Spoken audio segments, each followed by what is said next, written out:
कारण बेसळ डोस जेवढा चांगला घेईल तेवढं तुमच्या फायद्याचं आहे. बेसळ डोस घेताना जर चूक झाली तर नंतर तुम्हाला फक्त पछतावाच करावा लागणार आहे. आपल्या केळीची आज आपण खांडणी करून घेतलेली आहे. तर शेतकरी मित्रांनो, खांडणी करताना कुठली काळजी घेतली पाहिजे ती रासायनिक खताची असू द्या किंवा केळीच्या बुडाला माती किती लागली पाहिजे. ती जास्त माती लागली तर नंतर काय होतंय, आपली केळीची मर व्हायला चालू होती. तर आजच्या व्हिडिओत आपण सांगणार आहे की केळी बाबतीत खांडणी करताना डोस कुठला वापरला पाहिजे, माती किती टाकली पाहिजे, ती सगळं सांगणार आहे. खांडणी कशी केली पाहिजे ते. तर तुम्ही आपल्या युट्यूब चॅनल नवीन असाल तर सगळ्यात आधी आपल्या युट्यूब चॅनलला सबस्क्राईब करून घ्या, बेल आयकॉन प्रेस करून घ्या, जेणेकरून आपला व्हिडिओ अपलोड झाल्या सगळ्यात पहिल्यांदा तुम्हाला माहिती भेटेल. तर शेतकरी मित्रांनो, सुरुवातीला आपण सांगणार आहे की केळीची खांडणी किती दिवसात केली पाहिजे. तर शेतकरी मित्रांनो, आपला ही केळीचा प्लॉटला आज दिवस पूर्ण झाले आहेत 3 महिने आणि 20 ते 21 दिवस. आता आपण ह्याची खांडणी करून घेतलेली आहे, कारण की खांडणी कमीत कमी 3 महिन्याच्या आधीच झाली पाहिजे ती. कारण काय विषय, जेवढे लवकर आपण खांडणी करल म्हणजे एवढी तर उंची आपली पाहिजे ती खांडणी लेवलची. ही तर आपली उंची भरपूर झाली, जरा स्वीटकॉर्न मका असल्यामुळे थोडी लेट खांडणी झाली. तर शेतकरी मित्रांनो, आता खांडणी करून घेतलेली आपण, कारण की पावसाळ्यात दिवस तोंडावा येतं, लवकर खांडणी करणं भाग आहे. जेवढी लवकर खांडणी करेल तेवढे लवकर आपल्या केळीची उंची आणि बुंदा होणार आहे. तर आता आपण जाणून घेऊ की खांडणी करताना अजून कुठली काळजी घेतली पाहिजे ती. तर सगळ्यात महत्त्वाचा मुद्दा येतो खांडणी करताना की रासायनिक खताचा. खत किती टाकलं पाहिजे तर आपण एका साईडला खत टाकले, तुम्ही या साईडला तुम्हाला दाखवतो. तर शेतकरी मित्रांनो, आपण आपल्या प्लॉटमध्ये तुम्ही बघू शकता इथं रासायनिक खत टाकलेलं आहे. रासायनिक खत टाकायची पद्धत ही जी आहे ती बरेच ठिकाणी नाही, आणि ही पद्धत जी आहे ती मी म्हणजे स्वतः वैयक्तिक अनुभवलेली आहे. असं जर तुम्ही रासायनिक खत टाकला तर तुम्हाला 100% तुमच्या केळीची वाढ एक नंबर होणार, असं मी गॅरंटी देतो. कारण की मी 2-3 वर्ष झालं अशा पद्धतीने रासायनिक डोस टाकत आहे. ह्याच्या आधी मी काय करतो, रासायनिक डोस टाकायचो केळीच्या फक्त बुंद्या लेवल म्हणजे तेवढ्याच जागेत टाकायचो. तर ती माझ्या ह्याने तर की नाही थोडी चुकीची पद्धत आता ठरायला लागली. का ठरायला लागली की सुरुवातीला आपल्या केळीच्या मुळे ज्या त्या की एका जागेवर नसतात. तुम्ही आता इथं बघू शकता, ही केळी जर धरली, ही काही एवढ्यात मुळे नसतात. मुळे जे असतात ती चौकड पसरलेले असतात. आपल्याला काय करायचं, एका साईडनं वरल्या कडपासनं ती खाल्ल्या कडपर्यंत रासायनिक खत टाकायचंय. का टाकायचं, कारण की चौकड मुळे असते त्यामुळं आपल्या मुळे पाठदिशी मटेरियल जे असेल आपण जे टाकल बेसल डोस ती ओढून घेतात आणि केळीची वाढ चांगली होती. म्हणजे मी ह्याच्या आधी अनुभव घेतलेला आहे त्यामुळे तुम्हाला सांगत आहे. तर आपण आता तुम्हाला सांगू रासायनिक खत कुठलं कुठलं वापर. आपण 1846 घेतलेला आहे, पोटॅश घेतलेला आहे, 24-24 घेतलेला आहे, मॅग्नेशियम घेतलेला आहे, जिओझिल घेतलेला आहे, सिलिकॉन घेतलेला आहे, हुमिक घेतलेला आहे. अजून आपण एक 2-4 खतं घेतलेली. तुम्हाला कोणाला पाहिजे असेल तर कमेंट करू शकता, आपण नक्कीच देऊ. कारण बेसळ डोस जेवढा चांगला घेईल तेवढं तुमच्या फायद्याचं आहे.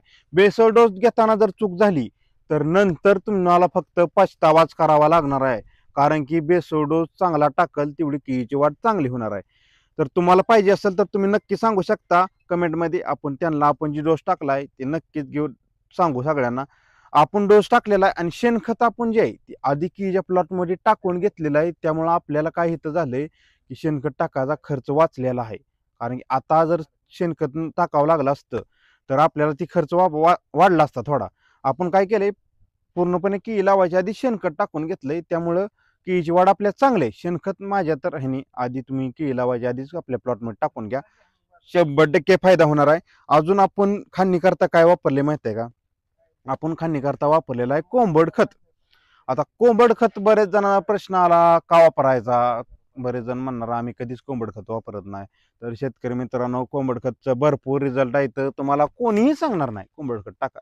इथं मी सांगत आहे स्वतः, कोंबड खत इथं मी एकरी 2 टन वापरलाय.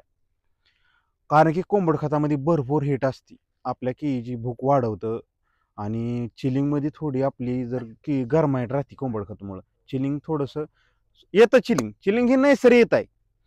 चिलिंगवर आपण थांबवू शकत नाही. पण कसं आहे की बागत गरमाईट हिट तयार राहते मूळच्या शेजारी कोंबड खतानं.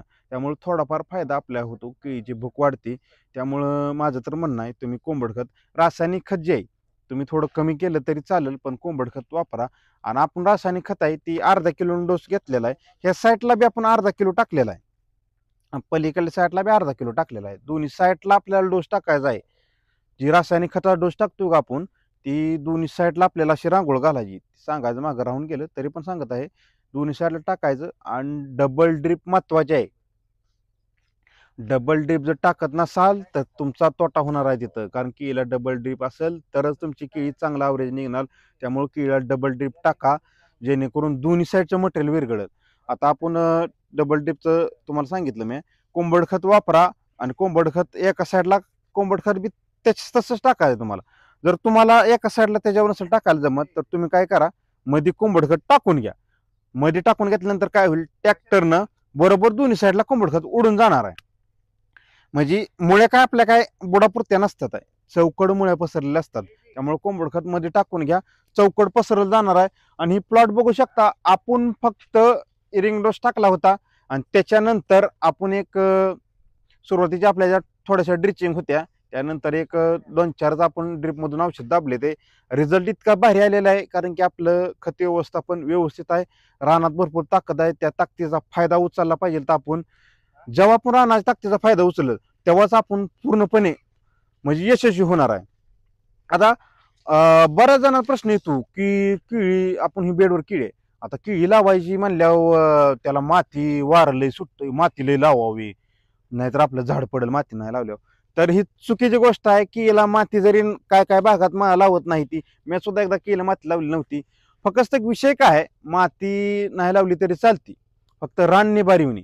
माती लावण्याची पद्धत कशी आहे, थोडी माती लावायची. आपण माती लावलेली आहे, आता किती लावली तुम्ही बघू शकता. मी तुम्हाला बोर्ड करून दाखवते. आता बेडवर असल्यामुळे सहसाची लय झालं का, एवढी एवढी पण माती लागली नाही, काय सुद्धा अडचण नाही. जास्त माती लावावी म्हणून कुठं लिहिलेलं नाही, जेवढं व्यवस्थित असेल तेवढं केलेलं. प्रत्येक रोपाची माती बघू शकता किती लागली, एक नॉर्मल एवढी सुद्धा माती लावली नाही आपण. कारण की आता काय झालंय, जास्त खोल खांदी करून जमत नाही, केळीच्या मुळ्या तुटत्यात आहे. त्यामुळे आपण एवढी माती लावलेली. माझ्या हनी तर एवढी माती बरोबर आहे केळीसाठी, जास्त लावावी म्हणून कुठं लिहिलेलं नाही. काय काय ठिकाणी काय होतं, जास्त माती लावल्यामुळे ती तिथं परत उन्हाळ्याच्या टायमाला भरपूर हिट तयार होती बुंद्याकडनं गरमाईट, त्यामुळे रोपं मर चालू होतात. आता पावसाळा लागणार आहे, त्यामुळे तुम्ही लवकर खांदणी करून घ्या आणि शक्यतो जास्त माती लावायच्या भानगडात पडू नका. जेवढी कील लागती तेवढीच माती माती लावलेली आहे. इथं बघू शकता, त्या पॉवर टेलर लावायला चालू आहे, फक्त थोडीच माती लावत आहे, जास्त माती लावा काय मग असं लिहिलेलं नाही. वाऱ्यामुळं आपल्याला थोडा त्रास होतो, त्यामुळे आपण माती लावतो इथं. आणि आपण नंतर चौरस बांधणी करणार आहे, कारण की पुढलं वातावरण बघून, पाऊस काळ जर असेल, वारं सुटत असेल तर चौरस बांधणी केली पाहिजे. ती ट्रॅक्टर चालू आहे आता, अतिशय आपली केळी सुंदर आहे. आपल्या 3 महिन्याचा काळ आहे, 3 महिन्यानंतर इथून पुढे चालू होते आपलं ती बुंदा फुगायचा, उंची वाढायची. म्हणून मी सांगत असतो की खांदणी जेवढं लवकर करा. केळीला कसं आहे, जेवढं टायमिंगला तुम्ही खत देत चाल, जेवढं टायमिंगला, त्याला टायमिंग चुकवून जमत नाही. जेवढं टायमिंगला खत देत चाल तेवढा तुमचा फायदा होणार आहे. आपण इथं टायमिंगला खत दिली ती, आता हिथनं पुढे आपली स्टेप चालू होणार आहे की बुंदा फुगायची, उंची वाढायची. आताच तुम्ही बघू शकता, आपला ह्या झाडाला बघा, ह्या झाडाला बघा, जवळून बघा तुम्ही. आता ही आपला बुंदा फुगायची स्टेप चालू झालेली आहे. आता इथं बुंदा बघू शकता. आता आपली हिथून पुढे बुंदा आणि केळीचा उंची चालू होणार आहे. आपण जे बेसल डोस टाकलाय ते आता लागू होणार. तर आता बेसल डोस टाकल्यानंतरची कुठली काळजी घ्यायची, सगळ्यात पहिल्यांदा आपल्याला सोडायचं बुरशीनाशक एक. कारण की आता एवढं तर पाऊस चालू आहे, पण अजून तर आमच्या भागात जरा एवढा पाऊस पडला नाही, गरमाईट हिट असती. त्यामुळे आपण लगे लगे माती लावली की रोपांची मर चालू होती. आणि पाणी जे आहे ते आपल्याला शेतकरी मित्रांनो, पाणी केळी आता खाल्ली लगेच 8 तास पाणी सोडायचं नाही. जर तुम्ही 8 तास पाणी सोडत असाल तर ते तुमच्या रोपाची मर होणार. तुम्हाला कोण सांगणार ना, मी सांगतो का मर होणार. काय होणार माहिती आहे का, तुम्ही जर पाणी जास्त सोडलं सुरुवातीला, मटेरियल लगेच इरगाळणार, लगे मटेरियल इरगाळल्यामुळं तुमच्या केळीच्या मुळ्यांना शॉक लागणार. त्यामुळे सुरुवातीला 1-8 दिवस आपल्या पाण्यात कंट्रोलमध्ये सोडायचं, जेवढं लागतंय तेवढं सोडायचं. 1-3-4 तास तुमच्या रानाचा वापसा कंडिशन बघून तेवढं पाणी सोडा. आणि आता खांदणी केल्यानंतर सगळ्यात पहिल्यांदा येतं ते बुरशीनाशक. एक बुरशीनाशक सोडून द्या, जेणेकरून कुठंच आपल्या केळीची मर होणार नाही. तर शेतकरी मित्रांनो, केळीचा आता जर रेट सांगायला गेलं झालं तर आता आपला प्लॉट चालू आहे, 22 रुपये रेट दिलेला आहे. आपलं जवळजवळ आतापर्यंत 200 ते 225 टन आपला मार आपण बॉक्सला दिलेला आहे. अतिशय चांगला रेट, उत्पादन आपलं 40-45 टन इजी इकडे निघते बॉक्सला. तिथून पुढे कॅरेटला थोडा माल राहतो. 40-45 टनाच्या खाली आपलं उत्पादन आलेलंच नाही. मला एवढंच म्हणायचं आहे की एक्सपोर्ट लेवलची जपा, जेवढं एक्सपोर्ट लेवल तुम्ही केळीला जपचाल तेवढं तुमचा फायदा आहे. तर आजचा खांदणी लेवलचा व्हिडिओ कसा झाला कमेंटमध्ये नक्कीच सांगा. व्हिडिओ जास्तीत जास्त शेअर करा, जेणेकरून आपल्या शेतकऱ्यांना भरपूर माहिती भेटेल. तर जय जवान जय किसान.